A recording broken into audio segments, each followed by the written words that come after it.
Hello, it's Laura Davallo here. Today I'm showing you how to create this Halloween-themed interactive Slimline card.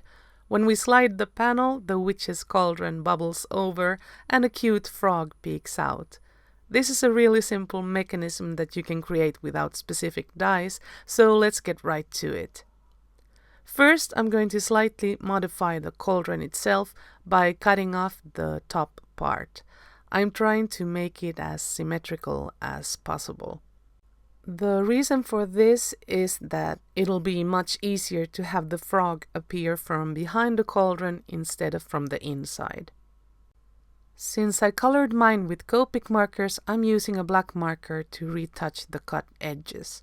Off camera, I cut my slider panel using the second largest die from the Slimline double-stitched rectangle STAX Die-namics. It measures 2 5/8 by 7 5/8.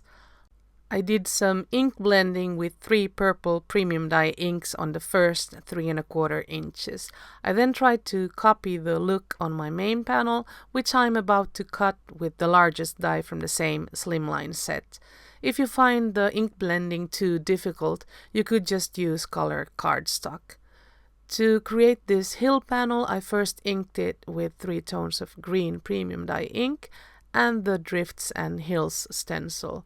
Then I die cut it with the stitched Slimline Snowdrifts Die-namics, and after that with the same die that I already mentioned and am about to use. It measures 8 1/4 by 3 1/4.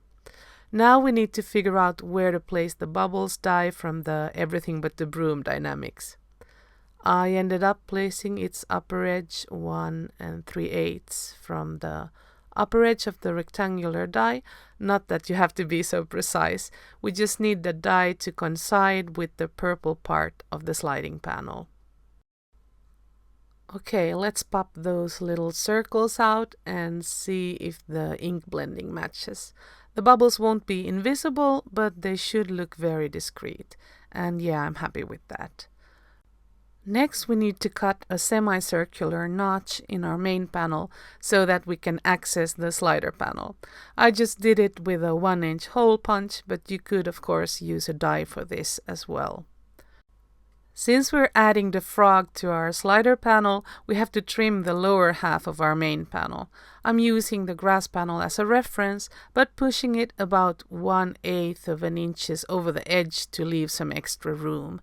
Soon you'll see that it ends up being 1/4 of an inch because I'm cutting slightly below the pencil marked line.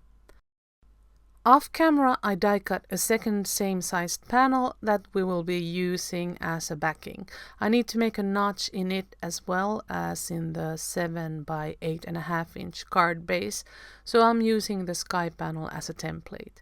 And now I'll do the same thing with the card base. There we go.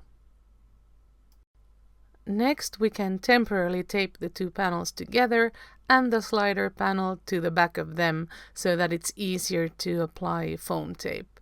Let's try to get it as centered as possible. My strips of foam tape are less than 1/4 inches wide, and I'm only applying them to the back of the sky panel for now. Okay, let's carefully peel off the blue tape and trim that excess piece of foam tape. There we go. Now we can adhere the sky panel to the back panel. Actually, we could have adhered it directly to the card base and not use a back panel at all, but I find this a lot easier. And before moving on, I'm going to insert the slider panel in its place and adhere the hill panel or grass panel with 2 pieces of tape so that we can glue our cauldron to it. I'm just using a drop of liquid glue for that. And just eyeballing it. There we go. Let's see what the frog looks like inside of it. And this is what it looks like with the slider panel pulled out. We don't want it to cover the bubbles too much. Next, we need to attach the frog to a strip of acetate or cardstock. Mine is over 4 inches long and about 3/8 of an inch wide, but I will later trim it. I'm using strong score tape for this, And so that the edge of our frog doesn't catch on the edge of our sky panel, I'm going to apply some glossy accents to the back of it. I also later added an enamel dot behind its body to lift it up, but it's easier to do now if you decide to create this card. Okay, it's time to adhere the strip of acetate to the slider panel. I'm adding score tape to the edge, and now I can trim that extra piece that's hanging off the edge. In order to limit the movement of the slider panel, we need to add a strip of cellophane to it. I just used a piece of the thin, clear plastic bags that the MFT stamps and dies are packaged in, and added a strip of score tape to one of the edges. I got rid of the backing of the tape, and now I'm carefully sliding the edge of the cellophane under the slider panel. It would have been a lot easier if I had pulled out the panel and flipped it, but I wanted to save some time. Off camera, I added a strip of score tape to the edge of the back panel, and here I'm adhering the cellophane to it. It got a little wrinkled the first time, so I just peeled it off and tried again. There, a lot better. Even though you can't see it, I really should have zoomed out. I'm trimming the extra piece of cellophane that's hanging outside of the panel with my scissors. Okay, let's carefully peel off the tape that's holding the acetate strip and slide the panel down to its starting position.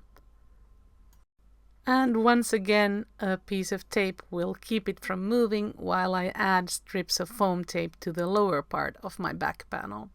I finally checked my camera screen and zoomed out, so sorry about that. Now we can finally test the mechanism, and it seems to be working perfectly. Let's just add a little bit of starch or talcum powder around the edges in case there are any sticky bits showing, before we adhere the grass panel and finish the card. There's nothing complicated about this step. Just go slowly and make sure that the corners of the two panels are matching perfectly before you press down. I've skipped the part where I added score tape to the back of my panel, and here I've already centered and adhered my panel to the card base. I noticed that the upper corners of my hill panel were a little fragile because of the intersection of the stitched lines, so I decided to add foam tape to the back of them. As a last touch, I added some purple enamel stars, and that's it for today's card.